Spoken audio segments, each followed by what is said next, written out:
वो देखने में कैसा सीधा साधा लगता है, बोलता कि वो तो कुछ नहीं समझता, अंदर से कितना तेज है।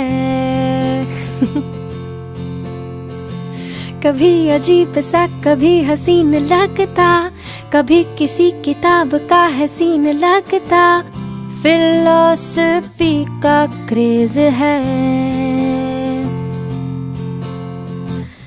कहता है ये एक फेज है, कहता है ये एक फेज है।